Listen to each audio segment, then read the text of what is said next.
이 본 말씀을 통해서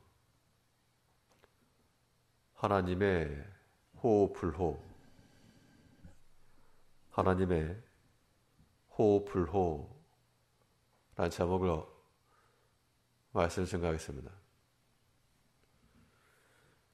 사람마다 좋아하는 것이 다르고 또 싫어하는 것이 달라서 사람과의 관계를 더욱 깊이 있게 만들어 가려면 그 상대방이 좋아하는 것과 싫어하는 것을 파악할 줄 아는 능력이 필요합니다.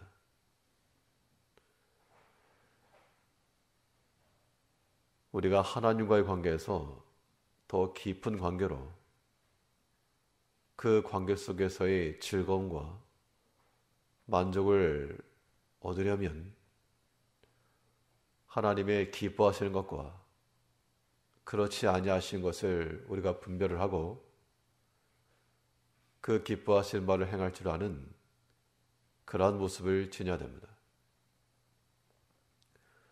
그렇다면 하나님께서 기뻐하시는 것과 또 싫어하시는 것이 무엇인가? 오늘 본 말씀을 통해 살펴보시게 되면 먼저 하나님께서는 이 악인의 제사를 싫어하신다 그랬습니다. 하나님의 불호입니다. 제사라고 하면 하나님 앞에 드리는 것인데 그 앞에 있는 단서가 악인의 제사. 이 말은 하나님께 드림이 되었지만 하나님께서 받지 않으실 것을 드린 겁니다. 바르지 못한 마음으로 드리는 것은 하나님께서 받지 않으신다는 것인데 오늘 본문 8절을 보시면 악인의 제사는 여호와께서 미워하셔도 이 제사의 행위 자체가 잘못되었다는 것이 아니라 그 제사를 드린 사람이 어떠한 사람인가, 그 제물을 드린 자가 어떠한 자인가, 지금 그게 중요하다는 겁니다. 사랑하는 사람의 행위가 되면 비록 어려운 일이라도 때로는 용납이 가능합니다. 그런데 내 원수와 같이 여기는 사람이 있으면 그런 행위들이 용납이 되지 않고 도리어 단절하게 되는 그러한 이유가 되기도 하는 겁니다. 악인의 제사함은 마치 하나님의 원수와 같은 자들이 하나님께 제사를 드리는 것과 같아서 하나님께서 그것을 받지 않으시는 겁니다. 창세기에 보면 이 가인과 아벨의 제사가 나옵니다. 가인도 그의 첫 곡식을 가지고 그의 곡식에서 제물을 드렸고 아벨도 그의 기르던 양 가운데 한 마리를 잡아가지고 하나님 앞에 제사를 드렸는데 하나님께서 받으신 것은 아벨의 제사였고 가인 것은 받지 않으셨습니다. 이것은 제물의 문제가 아니고 피를 안 뿌려서만의 문제가 아니고 물론 구속사적으로도 그 의미가 있긴 하지만 성경이 말하는 바는 하나님께서 가인의 제물을 받지 않았다 그렇게 말씀하지 않으시고 가인과 그 제물을 연락지 아니하셨다. 이 말인즉슨 가인의 제사가 오늘 본문에 나오는 것 같은 악인의 제사였다는 겁니다. 그럼 이 가인이 그런 악행을 저질렀다는 걸 어떻게 알 수 있는가? 하나님께서 가인의 제사를 연락지 않으실 때 가인의 반응이 무엇입니까? 그가 분하여 안색이 변하니 자기 뜻과 자기 고집이 강한 걸 알 수 있죠. 내가 드린 것을 받지 않으시는 그 모습을 보고 하나님을 대해서도 분하고 화를 냈다 그러면 사람에 대해서는 말할 것도 없을 겁니다.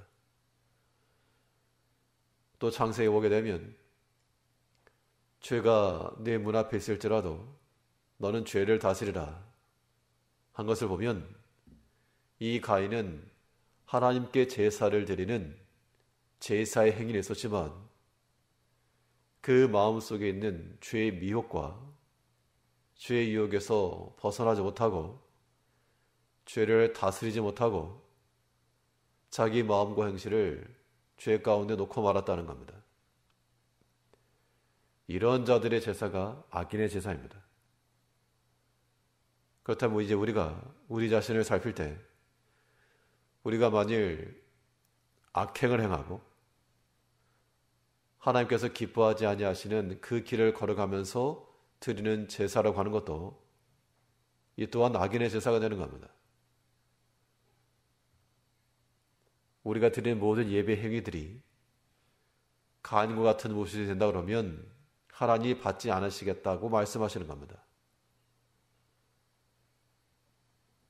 우리 마음속에 있는 모든 죄악된 것들, 죄가 우리 문 앞에서 노크를 하고 또 미혹을 해도 죄의 소원은 내게 있으나 너는 죄를 다스릴지니라.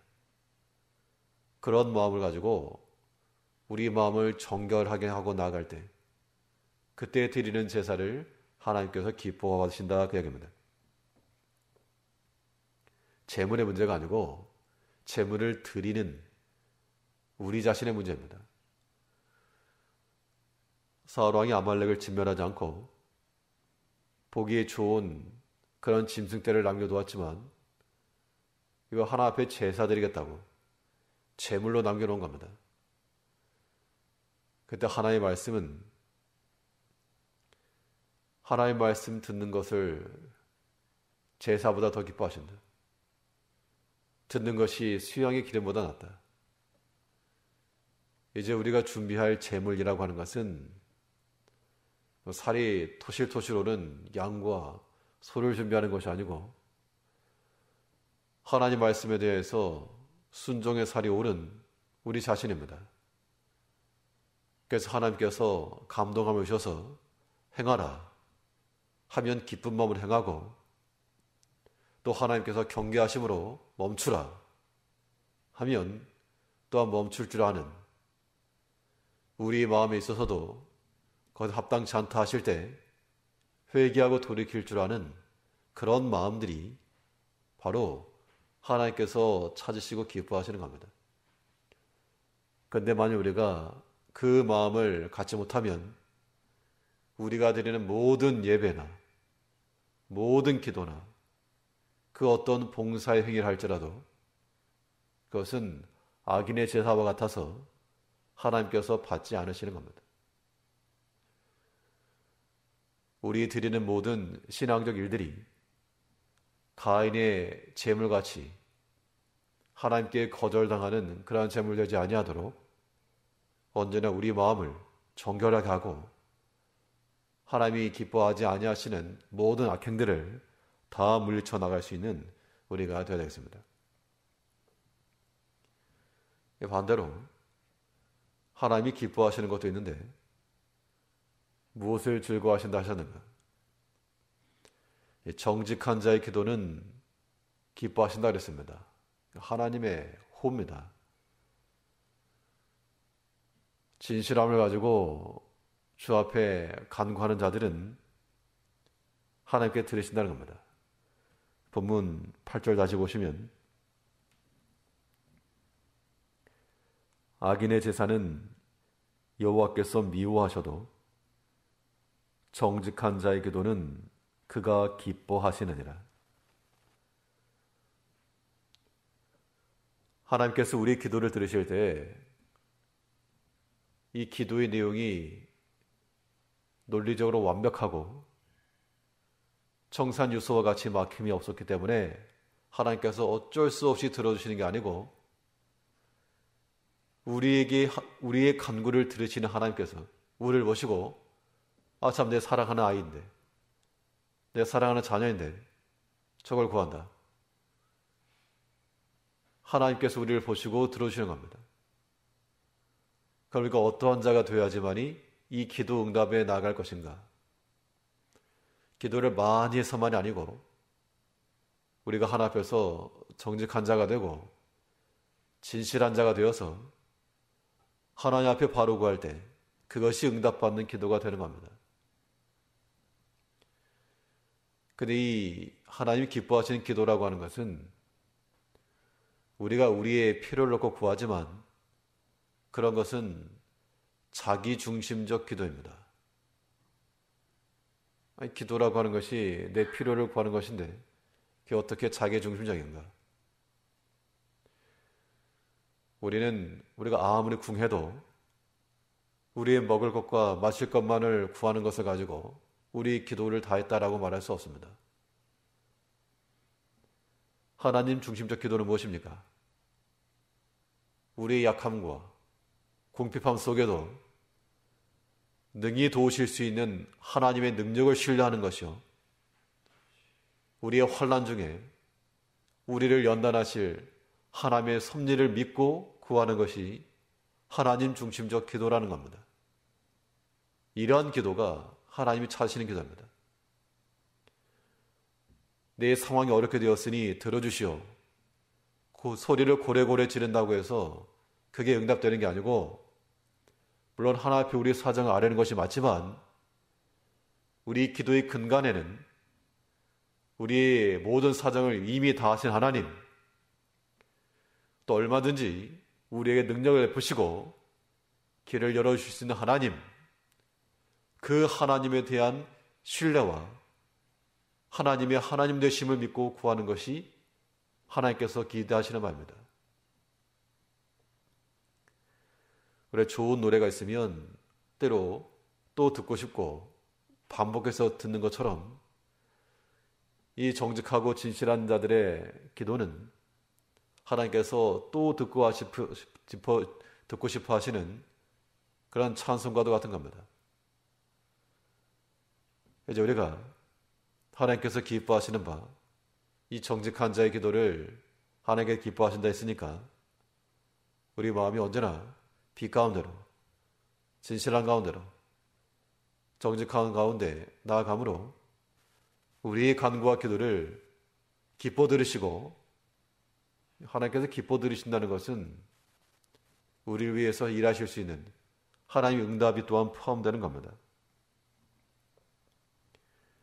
정직한 자들의 간구는 하나님의 능력이 나타나는 현장이요, 그런 필드와 같이 여기시고, 오늘 하루의 삶 가운데도 우리 삶 가운데, 나의 삶 가운데 하나님께서 또한 어떻게 역사하실 것인가, 그것을 기대하는 마음으로 구하고 간구하는 우리가 되어야 한다는 겁니다. 하나님께서 기뻐하시는 바가 있고 기뻐하지 않으시는 바가 있는데, 하나님의 호불호를 따라 우리 마음이 언제나 진실되고 정직한 마음을 가지고 주 앞에 구할 것이요, 하나님이 싫어하시는 바 모든 악한 생각과 우리의 모든 행실은 다 제하여 하나님과의 그 관계가 막히지 않고 하나님이 기뻐하시는 자로 살아가는 모든 성도 여러분들이 되시길 바라겠습니다. 기도하겠습니다.